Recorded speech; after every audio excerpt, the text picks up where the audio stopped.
पधारे हुए मेरे प्यारे गाँव वासियों और मेरे प्रिय भाइयों और बहनों, आप सभी को गणतंत्र दिवस की हार्दिक शुभकामनाएं। आज हम यहाँ पर गणतंत्र दिवस मनाने के लिए उपस्थित हुए हैं। इसी पावन पर्व पर मैं युवा शक्ति को जागृत करते हुए कुछ कहना चाहती हूँ। मैं मानती हूँ कि राजनीति में युवा नेतृत्व कभी हकीकत हुआ करती थी। मैं मानती हूँ कि राजनीति में कभी युवा नेतृत्व हकीकत हुआ करती थी, लेकिन आज बस एक बयानबाजी बनकर रह चुकी है।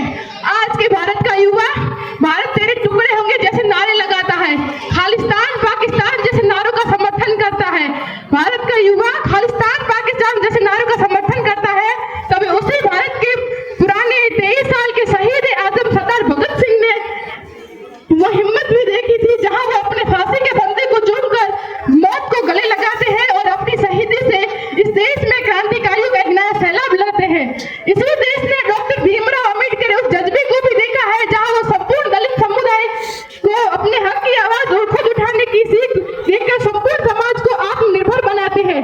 इसी भारत की इसी जमीन ने आयरन लेडी इंदिरा गांधी ने उस हौसले को भी देखा है, जिनके व्यक्तित्व की नींव ही क्रांतिकारियों ने रखी थी, जिन्होंने आत्मनिर्भर भारत की पहली सीढ़ी चढ़ने के लिए भारत को प्रेरणा दी थी।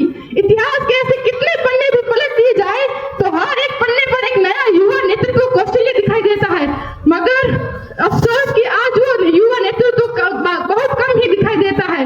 मगर जब तक हमारे देश का युवा दिल्ली की सड़कों में टायर की काली राख से करता रहेगा, जब तक हमारे देश का युवा हिंदू मुसलमान के नारों पर लड़ता रहेगा, जब तक हमारे देश का युवा भारत पाकिस्तान खालिस्तान जैसे नारों का समर्थन करता रहेगा, जब तक हमारे देश का युवा शिक्षा को महत्व देने की बजाय बुर्का पहनकर ना पहनकर आने वाली भगवे और बुरखे में लड़ाइयां करता रहेगा, जब तक हमारे देश की निर्भया की इज्जत सरेआम उजाड़ दी जाएगी और भारत के युवा सड़कों पर मोमबत्तियां लेकर निकलेंगे, तब तक इस भारत का विकास कभी नहीं हो सकता।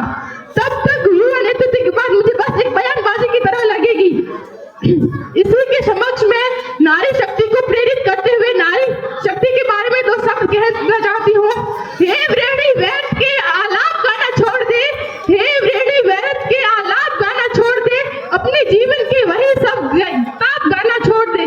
तू वो शक्ति का स्वर है जिसने पूरे संपूर्ण सृष्टि रचने की ताकत है। तू वो शक्ति का स्वर है जिसमें पूरी संपूर्ण सृष्टि रचने की ताकत है। तू परशुराम की जननी जगपालक की पालक है। तू परशुराम की जननी जगपालक की पालक है। तू रास रचैया जगत खविया कृष्ण की माता है। तू खप्पर वाले का वो खप्पर है जो कभी नहीं भर पाता है। तू साहस शौर्य समर्पण को जीवन का आधार बना। तू रात धार रूप रणचंडी का तू शस्त्रों को श्रृंगार बना। भाषाई समस्या से मेरी एक तकरार हमेशा रही है कि कमजोर व्यक्ति को कहा जाता है कि तुम चूड़ियां पहन लो।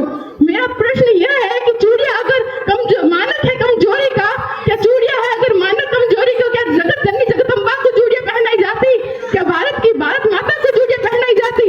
क्या दिखाई देती है मुझे चूड़ियां? क्या दिखाई देती है मुझे चूड़ियां? मुझे चूड़ियां कलियों से कोमल हाथों का आधार दिखाई देती है। तलवारों के बीच भी धार दिखाई देती है। तलवारों के बीच नाचती धार दिखाई देती है। तुमको चाहे निर्बल का श्रृंगार दिखाई देती है, तुमको चाहे निर्बल का श्रृंगार दिखाई देती है, मुझे ये चूड़ियां हथियार दिखाई देती है। मुझे ये चूड़ियां हथियार दिखाई देती है। अंत में मैं बस इतना कहना चाहूंगी कि किनारों पर खड़े समुद्र पार होते नहीं, किनारों पर खड़े समुद्र पार होते नहीं, नभ को निहारने से चांद तारे हासिल होते नहीं। तारे अपनी सीमाओं को खुद तोड़ो और करो काबिल, अपनी सीमाओं को तोड़ो और खुद बनो काबिल। ताकत को दो अपने पंखों को एक नई उड़ान भरो, पंखों को एक नई उड़ान भरो। धन्यवाद। जय हिंद, जय भारत।